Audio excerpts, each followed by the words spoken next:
अस्सलाम वालेकुम, कैसे हैं आप लोग। उम्मीद करता हूँ आप लोग खैरियत से होंगे। आज एडोबी इंडिज़ाइन की इस क्लास में हम पाथ फाइंडर्स को डिस्कस करेंगे। तो चलें जल्दी से शुरू करते हैं। पाथ फाइंडर आप ऑलरेडी फेमिलियर होंगे इस नाम से, क्योंकि ये ऑप्शन जो है एडोबी इलस्ट्रेटर में भी मौजूद है और यहाँ पर भी उसी तरीके से वर्क करते हैं।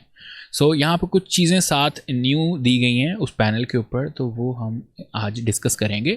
सो अगर हम जाएं विंडो के मेन्यू में तो आपको यहाँ पर पाथ फाइंडर नहीं दिख रहा होता, क्योंकि ये छुपा होता है कहीं पे।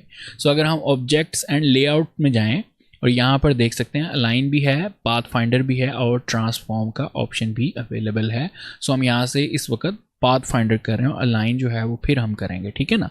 सो अभी पाथ फाइंडर के ऊपर हम क्लिक करते हैं। जैसे क्लिक किया है देखें वैसी ही शेप्स आपके पास आ गई हैं पाथ फाइंडर, और इन्हें वहाँ पर हम मोड्स कहते थे इलस्ट्रेटर में स्पेशली। तो यहाँ पर पाथ्स के साथ भी हम मॉडिफिकेशन कर सकते हैं। पाथ फाइंडर है और शेप्स को कन्वर्ट करना है और साथ में पॉइंट्स को कन्वर्ट करना है, तो वो चीज़ें भी यहाँ पर अवेलेबल हैं। सो वन बाय वन हम इस चीज़ों को डिस्कस करते हैं ताकि आपको अंदाज़ा हो जाए कि किस तरीके से हम इनको काम कर सकते हैं इन टूल्स के साथ, ठीक है।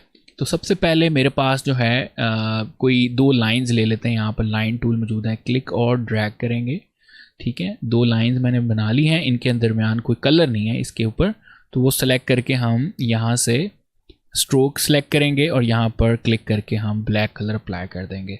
सो इसकी विजिबिलिटी के लिए मैं स्ट्रोक का कलर मज़ीद बढ़ा रहा हूँ और ये हमारे पास दो लाइंस आ गई हैं, ठीक है। अब जैसे ही मैं पाथ फाइंडर से ये पहला ऑप्शन क्लिक करता हूँ, ये देखें एक तरफ से ये ज्वाइन हो जाता है और फिर क्लिक करूँगा दूसरी तरफ से भी ज्वाइन हो जाएगा। सो अगर मैं कंट्रोल Z प्रेस करूँ यहाँ पर और डायरेक्ट सिलेक्शन टूल की मदद से स्पेशली कोई दो एंकर पॉइंट्स मैं सेलेक्ट कर लूँ और यहाँ पर क्लिक कर दूँ, तो वो उन दोनों के दरमियान जो है आपका कनेक्शन बना देगा, ज्वाइन करवा देगा, ठीक है। तो ये हमारे पास ज्वाइन पाथ का ऑप्शन था। अब इन दोनों को भी सिलेक्ट कर लेते हैं और यहाँ से ज्वाइन कर लेते हैं। तो ये हमारा ऑप्शन था कि अगर पाथ्स ओपन हो आपके तो आप उनको ज्वाइन करवा सकते हैं, ठीक है। अब नेक्स्ट हमारे पास जो ऑप्शन है वो आपने कहीं से ओपन करना है एंकर पॉइंट, यानी कि वहाँ से जैसे ज्वाइन करवाया वैसे आपने खोलना भी है, वहाँ से ओपन करना है। तो यहाँ से हम क्लिक करेंगे, यहाँ पर ये आपके पास यानी डायरेक्ट सिलेक्शन टूल से मैंने एंकर पॉइंट लिया, यहाँ पे मैंने क्लिक कर दिया एक दफ़ा, तो ये ओपन हो गया। उसके बाद देख सकते हैं यहाँ पर थोड़ा सा अगर मैं जूम दिखाऊँ करके, तो ये देखें यहाँ पर ये दो एजेस बनी हुई हैं एक तरह से। तो आप अगर डायरेक्ट सिलेक्शन टूल की मदद से इनको सेलेक्ट करें क्लिक करके और क्लिक और ड्रैग करेंगे, ये दोनों अलग-अलग हैं यहाँ पर, ठीक है। मैं कंट्रोल माइनस कर रहा हूँ जूम आउट करने के लिए। तो ये ऑप्शन आपके पास मौजूद था कि अगर आपने कोई ओपन करना है क्लोज पाथ, ये जो ऑप्शन है एक तरफ से पाथ को ओपन करेगा। अगर आप मल्टीपल तरफ से करना चाह रहे हैं तो हमारे पास सीजर टूल मौजूद है और यहाँ पर आप क्लिक करेंगे, अपना ऑब्जेक्ट सेलेक्ट कर लें यहाँ से, ठीक है। ये मैंने ऑब्जेक्ट सेलेक्ट कर लिया, यहाँ से हम सीजर टूल लेंगे, क्लिक करेंगे, ठीक है, और यहाँ पर हम क्लिक कर देंगे। तो ये देखें हम यहाँ से अपना ऑब्जेक्ट को मूव कर सकते हैं, यानी हमने वहाँ से पाथ्स को काट दिया है अपनी मर्जी से क्लिक करके, ठीक है। सो ये भी एक तरीका है कि आप अपने पाथ्स को काट सकते हैं यूजिंग सीजर टूल्स। और उसके बाद नेक्स्ट हमारे पास यहाँ पर मौजूद है नेक्स्ट ज्वाइन का ऑप्शन, या आप क्लोज पाथ, ओपन कोई पाथ है उसको क्लोज करना है तो यहाँ से क्लिक करेंगे तो ये ऑटोमेटिकली इसको क्लोज कर देगा। ये जो टूल है बिल्कुल वर्क कर रहा है ज्वाइन पाथ की तरह, लेकिन इसमें ये मेन डिफरेंस है वो मैं आपको बता दूं कि अगर मैं कंट्रोल Z करूं यहाँ पे तो आपका ये पूरा पाथ कनेक्टेड है, ये शेप आपकी पूरी तीनों तरफ से कनेक्टेड है, एक तरफ से ओपन है, ये तब क्लोज करेगा। जबकि अगर ये ज़्यादा तरफ से ओपन होगी, वैसे यहाँ से भी ओपन है, यहाँ से भी ओपन है, ये मैंने अभी दो लाइन्स लगाई हैं, तो मैं जब क्लिक करूँगा तो ये आपको एरर देगा, can not convert a line to closed path, ठीक है। ये लाइन को नहीं करेगा। फिर हमें यहाँ पर ये ज्वाइन पाथ को क्लिक करना पड़ेगा multiple times to join those areas जो खाली हैं या जो क्लोज्ड नहीं है। सो ये हमारे पास थे पहले तीन ऑप्शंस, और चौथा जो है थोड़ा सा डिफरेंट है, वो आपके पाथ्स को रिवर्स करता है। मसलन यहाँ पर मैं एक लाइन लगाता हूँ और इसमें हम स्ट्रोक की मदद से और इसमें सेलेक्ट करके हम कोई कलर फिल करते हैं और यहाँ से स्ट्रोक की वैल्यू ऐड करते हैं। उसके बाद हम स्ट्रोक पैनल पे चलते हैं। स्ट्रोक पैनल के ऊपर आप एक्सेस कर सकते हैं क्लिक करके यहाँ से, और या विंडो के मेन्यू से जाके भी आप स्ट्रोक ओपन कर सकते हैं। स्ट्रोक ओपन किया है, ये देखें यहाँ पर हमारे पास एंड स्टाइल आ रहा है, स्टार्ट एंड एंड। तो आप कोई भी एक स्टाइल सेलेक्ट कर लें। फॉर एग्जांपल यहाँ से मैं स्क्वायर सॉलिड सेलेक्ट कर रहा हूँ, यहाँ पर ये देखें यहाँ पर आ गया है। और इसका स्केल जो है वो हम डाउन कर लेते हैं up to like 50% is fine. और ये जस्ट आपकी एग्जांपल के लिए कि वो किस तरीके से वर्क करता है। अब हमारे पास यहाँ पर पाथ फाइंडर का ऑप्शन मौजूद है और इस ऑप्शन को अब हमने क्लिक करना है। इसके ऊपर जब होवर करेंगे तो ये हमारे पास ऑप्शन देगा रिवर्स पाथ का, ठीक है। तो अब जैसे ही हमने क्लिक किया देखें ये आपका पाथ रिवर्स हो गया है। सो बेसिक मकसद ये है कि अगर आपने कभी पाथ्स को रिवर्स करवाना हो और उसके ऊपर कोई प्रॉपर्टीज अप्लाई की हो, जैसे ही हमने इसका स्टार्ट अप्लाई किया था, तो हम यहाँ से इसको कर सकते हैं। अब नेक्स्ट यहाँ पर हमारे पास पाथ फाइंडर्स के ऑप्शन मौजूद है और ये मेरे पास कुछ शेप्स मौजूद हैं बिल्कुल सेम पैटर्न से पड़ी हुई हैं, ठीक है, सिर्फ कलर चेंज है। और सबसे पहले हमारे पास हम इन दो ऑब्जेक्ट्स को सिलेक्ट करते हैं और यहाँ पर ज्वाइन या यूनाइट का ऑप्शन मौजूद है, ठीक है। आप जैसे क्लिक करेंगे ये आपके ऑब्जेक्ट्स को कंबाइन कर देगा या यूनाइट कर देगा। It is very similar to Adobe Illustrator और ये आपकी शेप मर्ज हो जाएगी एक तरीके से, ठीक है ना।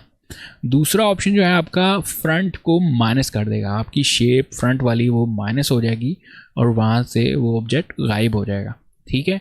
फॉर एग्जांपल यहाँ पर हम मज़ीद ऑल्ट का बटन प्रेस करके यहाँ से इसी को एक और कॉपी ले लेते हैं और सेलेक्ट करके यहाँ से जब हम माइनस पे क्लिक करेंगे तो फ्रंट वाले सारे ऑब्जेक्ट जो हैं वो माइनस हो जाएंगे। थर्ड जो ऑप्शन आ रहा है वो इंटरसेक्ट का आ रहा है कि इसमें जो आपके ऑब्जेक्ट्स आपस में इंटरसेक्ट कर रहे होंगे वो बाहर आ जाएगा और बाकी जो ऑब्जेक्ट है आपके गायब हो जाएंगे, ख़त्म हो जाएंगे। तो अगर हम दोनों का स्ट्रोक लेके जाएं, स्वैप कर दें कलर्स और इनमें देखें जो एरिया हमारा ये वाला था जो आपस में इंटरसेक्ट कर रहा था, तो वो ऑब्जेक्ट आपका बाहर आ जाएगा, ठीक है। और अगर हम मल्टीपल ऑब्जेक्ट्स करें यहाँ पर तो फिर हमारे पास ये वर्क नहीं करेगा। So could not complete operation, result scribe empty region, ठीक है। सो ये हमारे पास जो है मोस्टली दो ऑब्जेक्ट के साथ वर्क कर रहा होगा। नेक्स्ट हमारे पास जो है ये ऑप्शन है इंटरसेक्ट का इन्वर्स, जो एरिया अंदर से इंटरसेक्ट हो रहा है वो वाला सेलेक्ट, यानी कि वो वाला एम्प्टी हो जाएगा और बाकी जो है बाहर निकल आएगा, जैसे ये देखें, ठीक है। और जो कलर होगा आपका फ्रंट पे वो अप्लाई हो जाएगा बाकी ऑब्जेक्ट्स के ऊपर भी। और इसी तरीके से ये है आपका बैक वाला माइनस, तो आप क्लिक करेंगे तो आपका जो बैक पे होगा वो ऑब्जेक्ट माइनस हो जाएगा। अब बैक पे जितने भी पड़े होंगे वो सारे ही आपके माइनस हो जाएंगे, ये देखें, ठीक है। So this is how these path finder works. और ये काफ़ी जगह पर हेल्प करता है जब आपने कोई शेप्स को ज्वाइन करवाना हो या इन डिज़ाइन में आप कोई शेप क्रिएट कर रहे हैं। तो इस तरीके से पाथ फाइंडर वर्क करते हैं। अब हम कन्वर्ट शेप्स का ऑप्शन देखते हैं, इट इज़ वेरी इंटरेस्टिंग। और यहाँ पे एक कोई हम शेप क्रिएट कर लेते हैं, जैसे ये सर्कुलर शेप है और इसके अंदर जो है मैं कलर फिल कर रहा हूँ और एक हम बना लेते हैं यहाँ से रेक्टेंगल, ठीक है जी। और एक हम बना लेते हैं कोई और शेप जैसे पॉलीगॉन टूल से, ठीक है। और ये तीनों में हमने कलर फिल कर दिया। सबसे पहले हमारे पास सर्कल है और यहाँ से अगर मैं होवर करूँ तो कन्वर्ट शेप टू रेक्टेंगल, तो जस्ट क्लिक करना है आपने और वो आपकी शेप जो है वो कन्वर्ट हो जाएगी इनटू रेक्टेंगल। यानी कोई भी शेप होगी किसी भी शक्ल की वो रेक्टेंगल में चेंज हो जाएगी, ठीक है। सेकंड हमारे पास ऑप्शन है राउंडेड रेक्टेंगल का, तो आप किसी भी ऑब्जेक्ट को सिलेक्ट करके जब हम क्लिक करेंगे तो ये राउंडेड रेक्टेंगल्स आपके सामने बन जाएंगे, ठीक है। आप तीनों को सिलेक्ट करके कर लेंगे, देखें, ठीक। और ये आपके पास वो शेप को कन्वर्ट कर देगा। नेक्स्ट ऑप्शन है आपके एजेस को बेवल करने के लिए। आप जैसे क्लिक करेंगे यहाँ पर तो आपकी एजेस जो हैं बेवल हो जाएंगी ऑब्वियसली। सो अगर हम इसको करें तो ये देखें ऑटोमेटिकली एक तो रेक्टेंगल में ले जाएगा और उसकी जो एजेस हैं वो बेवल कर देगा। सो मैं कंट्रोल Z कर रहा हूँ मजीद ऑप्शंस को डिस्कस करने के लिए। अब यहाँ पे मैंने सेलेक्ट किया, इसकी एजेस अंदर की तरफ चले जाएंगी, ये देखें। जैसे कुछ इस किस्म का स्टाइल अगर आपने अपनी शेप को देना हो तो यहाँ पर मौजूद है।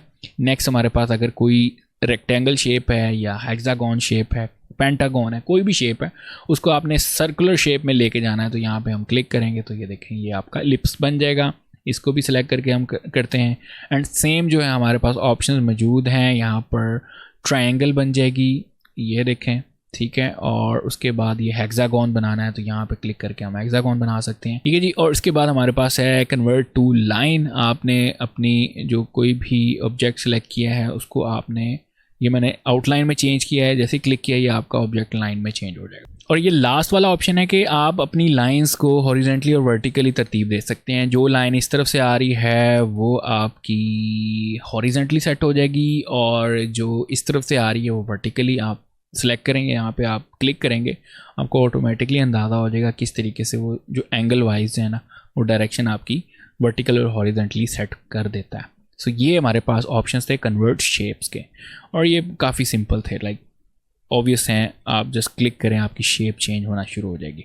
नेक्स्ट हमारे पास जो है वो पॉइंट्स को लेके हैं। फॉर एग्जांपल यहीं पे हम सर्कल क्रिएट करते हैं, ठीक है, और यहाँ पर मैं इसको कलर दे देता हूँ स्ट्रोक को, थोड़ा सर्कल का वेट बढ़ा देते हैं स्ट्रोक का। तो सबसे पहला जो ऑप्शन है यहाँ पर, ये आपका कॉर्नर निकाल देगा, ठीक है, और ये जो आपके हैंडल्स हैं वो गायब हो जाएंगे। फिर आप सिंपली इसको यहाँ से मूव कर सकते हैं, और जिस तरीके से भी आप अपनी शेप्स को मॉडिफाई करना चाहते हैं इस तरीके से कर सकते हैं। याद रखिए कि इससे हैंडल्स वगैरह वो गायब हो गए हैं, सही है। दूसरा जो तरीका है, दूसरा जो ऑप्शन है यहाँ पर, वो आपका इंडिविजुअली मूव करेगा हैंडल। फॉर एग्जांपल यहाँ पर मैं क्लिक और ड्रैग कर रहा हूँ तो ये वाला हैंडल भी मूव कर रहा है और ये वाला भी कर रहा है।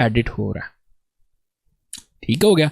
सो हम कंट्रोल Z करते हैं यहाँ पर और इसको वाटर ड्रॉप ही रहने देते हैं। हम चलते हैं जी यहाँ पर लिप्स टूल पे, क्लिक और ड्रैग किया। सबसे पहले इसको हमने कोई पाथ दे दिया, उसके बाद हमने यहाँ पर यानी कलर दे दिया पाथ को, और यहाँ पर ये क्लिक करके हम इसको लाइक कुछ पॉइंट ही कर देंगे, थोड़ा सा नीचे करते हैं। क्लिक और ड्रैग किया, इधर से इसको क्लिक किया, हैंडल को क्लिक और ड्रैग किया।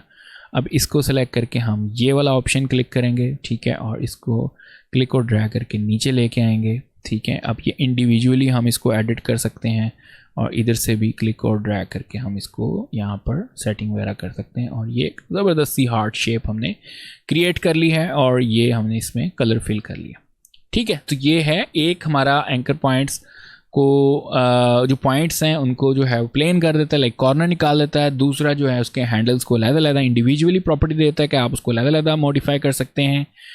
थर्ड वन जो है वो आपका एंगल को स्मूथ कर देता है। जैसे ये कॉर्नर निकला हुआ है, इसको सेलेक्ट करें, यहाँ से क्लिक किया है और ये आपके कॉर्नर्स को स्मूथ कर दिया, प्लस हैंडल आर बैक, और ये हमारे पास एक एग की शेप बन गई है अब। और नेक्स्ट जो ऑप्शन है ये आपके हैंडल्स की जो लेंथ है उसको बराबर करता है। फॉर एग्जांपल यहाँ से मैंने इसका जो लेंथ है एक तरफ से वो छोटी कर दी है ये वाली, और एक बड़ी है। सो अगर आप इसको क्लिक करें तो ये दोनों बराबर हो जाएंगे। देखिए इनकी जूम करके देखते हैं तो इन दोनों की लेंथ बराबर हो चुकी है। तो ये थे कन्वर्ट पॉइंट का ऑप्शन कि किस तरीके से आप अपनी शेप्स के साथ यूज़ कर सकते हैं, किस तरीके से आप एंकर पॉइंट्स को कन्वर्ट कर सकते हैं। और डिफरेंट 4 प्रॉपर्टीज़ अवेलेबल हैं, आप इनको यूज़ करके अपनी डिफरेंट शेप्स मॉडिफाई कर सकते हैं। तो ये था जी हमारा पाथफाइंडर इन एडोबी इनडिज़ाइन, और किस तरीके से वर्क करता है ये भी मैंने आपको बताया। नेक्स्ट एपिसोड में अलाइन और ट्रांसफॉर्म को डिस्कस करेंगे, और उसके बाद फिर हम चलेंगे जी स्टाइल्स की तरफ, किस तरीके से हम डिफरेंट स्टाइल्स क्रिएट कर सकते हैं। और फिर इंशाल्लाह हम कुछ ना कुछ डिज़ाइन करना सीखेंगे, जैसे फ्लायर है और may be brochure, may be CV।